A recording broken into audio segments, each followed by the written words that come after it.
A riqueza em chamas. Imagine queimar 80 milhões de sacas de ouro negro diante de todo o planeta. Era o ano de 1931. O Brasil vivia dias de incerteza profunda. O cheiro de fumaça não vinha de uma guerra comum. Ele vinha das ferrovias e dos portos. Montanhas gigantescas de café estavam sendo erguidas, mas não para serem vendidas. Elas estavam lá para morrer. O mundo assistia em silêncio absoluto. Getúlio Vargas tinha acabado de assumir o poder, e ele carregava um peso insuportável nos ombros. A economia brasileira estava sangrando.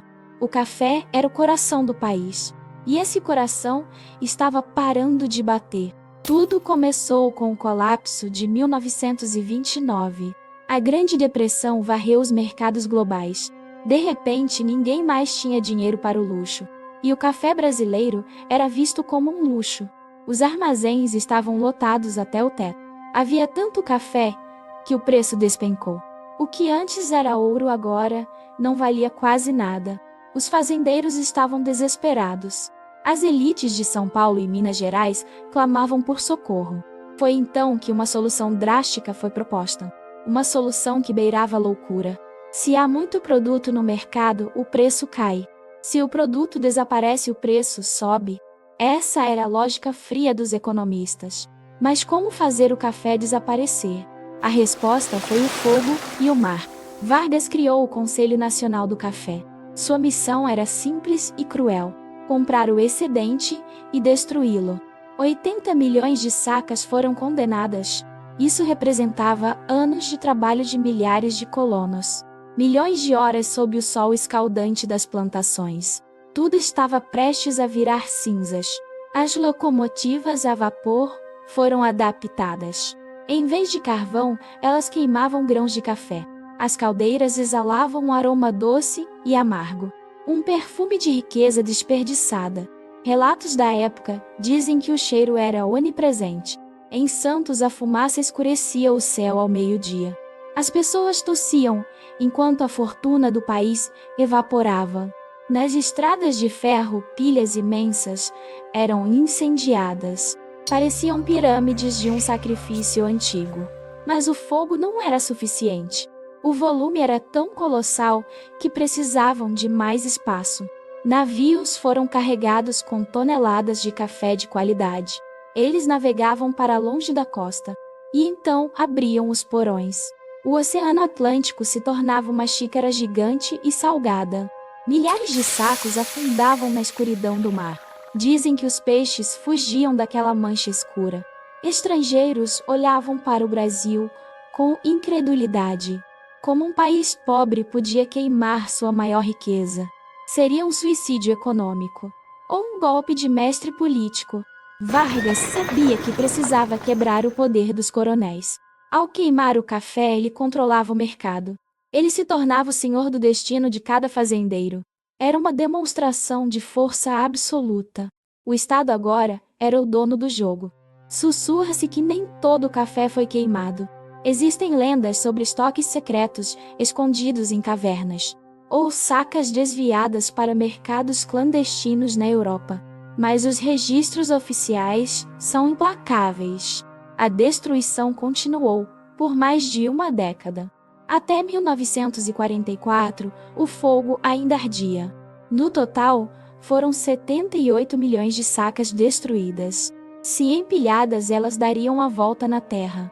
O custo humano disso é incalculável. Famílias inteiras perderam tudo nas plantações, enquanto o governo mantinha as chamas acesas. Foi um período de dor escondida por trás da fumaça. Mas o plano estranhamente começou a dar frutos. Com a oferta reduzida, o preço internacional reagiu. O Brasil conseguiu sobreviver à maior crise do século. Getúlio Vargas transformou o desastre em oportunidade. Ele usou o dinheiro do café para financiar as fábricas. O Brasil deixava de ser apenas uma fazenda, para se tornar uma nação industrializada. As cinzas do café serviram de adubo para as chaminés. Mas a que custo para a alma do país? Muitos ainda se perguntam se não havia outro caminho. Distribuir para os pobres ou vender por preços simbólicos. Mas a lógica do capital é impiedosa. O valor precisava ser mantido a qualquer preço, mesmo que esse preço fosse a destruição total. Até hoje, historiadores debatem essa decisão. Foi um mal necessário ou um crime contra a humanidade? Imagine o que 80 milhões de sacas fariam hoje. Elas poderiam alimentar economias inteiras, mas elas se foram para sempre. Restam apenas as fotos em preto e branco. Homens com chapéus de palha olhando para as chamas. O brilho do fogo refletido nos óculos redondos de Vargas. Um mistério que ainda paira sobre as ferrovias antigas. Quem caminha por Santos às vezes sente um aroma estranho. Um eco de um tempo onde a riqueza era fumaça. O Brasil de 1931 é um fantasma. Um fantasma que cheira a café torrado ao extremo. A história nos ensina que para criar o novo, às vezes é preciso queimar o velho. Vargas era um mestre dessa alquimia sombria. Ele sabia que o poder nasce do caos. E não há nada mais caótico que um país em chamas. As sacas de café eram o combustível da revolução. Uma revolução que mudou nossa pele para sempre. O que você faria se tivesse que queimar sua fortuna? Você teria a coragem de Getúlio? Ou buscaria uma saída mais humana? As perguntas permanecem sem resposta nos arquivos, escondidas sob camadas de burocracia e tempo.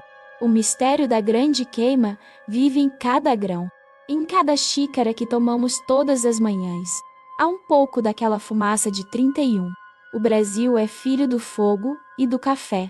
Um segredo guardado em porões e caldeiras. Ninguém sabia que o plano seria tão longo. Ninguém previa que o mar guardaria tanto ouro. As correntes marítimas levaram o café para longe, mas a memória ficou presa na nossa terra. Uma terra que aprendeu a crescer sobre cinzas. Os trilhos das ferrovias ainda guardam o calor das locomotivas que não levavam nada a lugar nenhum, apenas para o destino final da destruição. Olhe para as fotos daquela época. Veja o desespero nos olhos dos trabalhadores. Eles não entendiam por que o trabalho era em vão. O suor de uma vida inteira sendo jogado no lixo, pela ordem de um homem em um palácio. A política é uma arte fria e muitas vezes cruel. E Vargas foi o maior artista de sua era. Ele desenhou o futuro com carvão de café. O Brasil moderno nasceu desse incêndio colossal. Um nascimento batizado com fumaça e sacrifício. Hoje o Brasil ainda é o maior produtor do mundo, mas nunca mais vimos algo parecido. O silêncio sobre a queima é ensurdecedor.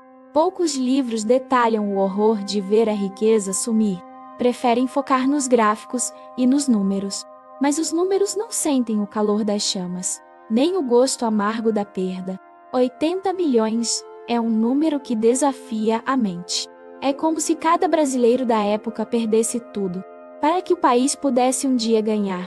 O paradoxo de Vargas é o paradoxo do Brasil. Destruir para construir. Sofrer para prosperar. O mistério da queima de 1931 é o espelho da nossa própria alma nacional.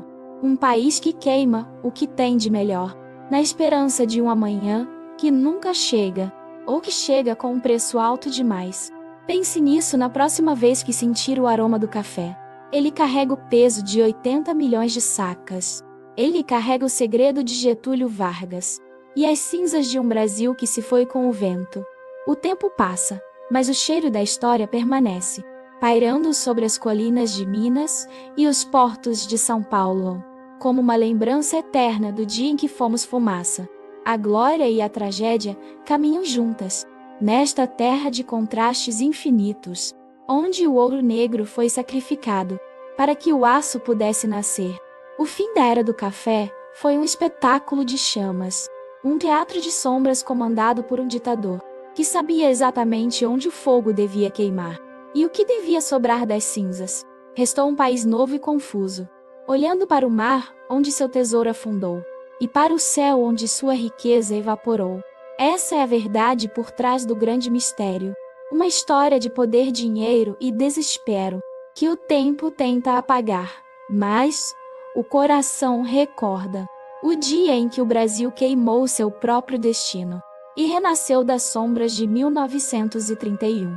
Guarde bem este segredo, pois a história é feita de silêncios e fumaça. E o café que você bebe hoje é o sobrevivente de uma guerra esquecida, uma guerra contra o próprio excesso, uma guerra vencida pelo fogo. Getúlio Vargas sorri nas sombras do tempo, sabendo que sua decisão ainda ecoa nas manhãs de cada brasileiro. O mistério foi revelado, mas o impacto é eterno. O Brasil é a fênix que nasceu do café torrado, uma nação forjada no calor de 80 milhões de sacas. E este é o legado que ninguém pode apagar, nem mesmo com todo o fogo do mundo. Se você ficou chocado com essa história, deixe seu like e comente o que você faria no lugar de Getúlio Vargas. Nos vemos no próximo mistério.